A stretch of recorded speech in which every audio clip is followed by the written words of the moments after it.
I'm Emmett Delaney, and I currently serve as the director of the DBA program at Anderson University. Very shortly, you'll be getting your comp results back, and the purpose for this video is just to walk through some of the common questions associated with those results. If you recall, you in June took 4 general comps and then 1 discipline-specific comp. Since then, those were sent out to reviewers, and they have reviewed them and sent the results back. The general comps were all randomized and a number assigned to them, names removed from them, and the reviewers were looking at them blindly, so they did not have any idea who you were. There were at least 2 reviewers for each question, each set of questions that were there. One of those reviewers would be the person who taught the course most associated with the question itself, and the other would be someone else who teaches in that discipline. When it comes to the discipline-specific comp, then there were at least 2 reviewers on that. In some cases there were 2 reviewers. In other disciplines there were 3, 4, 5 reviewers there. So different disciplines have a different number associated with them. Those were not blind. The reason those were not blind is because there are so few students taking them that it would be easy for a professor to actually figure out who it is. And so why pretend that they are when in fact that they are not. In all cases, one of the reviewers was someone who taught the course associated with that discipline that you had as well, and then reviewers would have been other people who teach in that discipline there as well. So now all those results have come back. When the reviewers look at your answers, they look at it with the eye of did they pass or not. There is, in some cases, no right answer. If one of the questions is A1 steak sauce the best steak sauce in the world? You know, it's not yes and it's not no. It's how did you come to an answer? How did you walk through the steps to be able to come to that answer? What literature did you use? What did you look at? What were the criteria? So if you're asked about A1 steak sauce, you would break it down into what does best mean? Does it mean best in terms of sales? Does it mean best in terms of taste? Does it mean best in terms of consumer preferences? What does it actually mean? And then back it up with the literature to create the foundation. The goal for the reviewers is to determine whether you can figure out the answer to something or not in areas where there may or may not be a right answer. And that's usually what they're looking for there. So in that light, what they typically do is they typically say that you passed or you failed. There isn't a rubric, there isn't a 60% or 50% or 40%.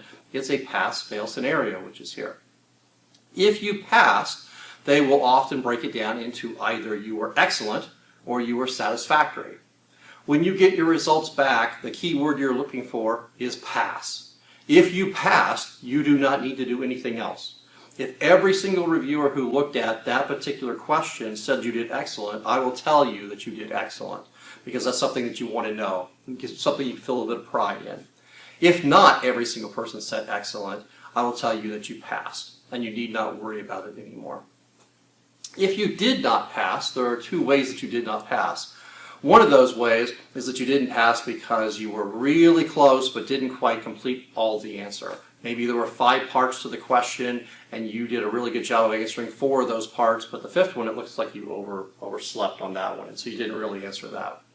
If that's the case, then you will be asked to do a clarifying question. So the clarifying question is where you will get in October the opportunity to answer just the part that you missed. If what you missed is the main question associated with the discipline, that's a lot of writing you have to do. But if it's just you missed part 3B of this particular question, then you only need to retake 3B of that particular question in October.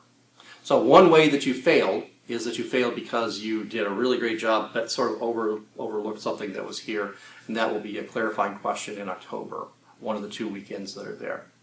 The other way that you failed is if you were just completely off the mark. The person looking at the reviewer who's looking at it didn't have any idea what you were talking about. You were citing literature where you actually cited a book review, a 1-paragraph book review, as opposed to actually citing the actual book itself. You were writing in words that nobody could understand. You weren't coming across as having created a solid foundation and building upon that. If that is the case, then it will be not taking it again in October and clarifying. It will be a retake situation next June. So next June you will get another question that you will have to answer. You will only have to answer the questions on what you failed, what you did not pass. You will not have to answer questions on areas that you did. So as an example, let's say in marketing you passed. In management, you passed. In finance, you have a clarifying question you have to take in October. You will only have to answer that. You will have no questions whatsoever related to management or marketing. Those areas are done. If in accounting you completely failed it altogether, then you will have the clarifying question for finance in October, and you will retake a question for accounting in June. The question in June will not be the same question. It will not. A complete retake is a complete retake. It's a whole new set of questions that are there, and so you study for that just as you studied for this one, and you take it over. Whereas the clarifying question, as I mentioned, is a subset of what was there already that you saw this time. I hope that makes sense. Again, I'm going to break it down really simply. The results that come back are going to be pass or fail. Pass, just barely, or excellent. Fail, you need to do a little bit of clarification, or fail completely. In all cases, I will give you a bit of feedback on what you have to do. You will wish there was more. You will wish that you had page after page after page of somebody going through and marking up this and that and telling you exactly what's going to be needed here. That's not the way it works. The way it works is you answer the question, you come to a conclusion, you write the paper. The results that you get back, the comments that you get back, will always leave you wanting more. But they will be as complete as they can be given the purpose of them, given the scenario in which we operate, given the way in which this scenario, the system works. If you have further questions, let me know.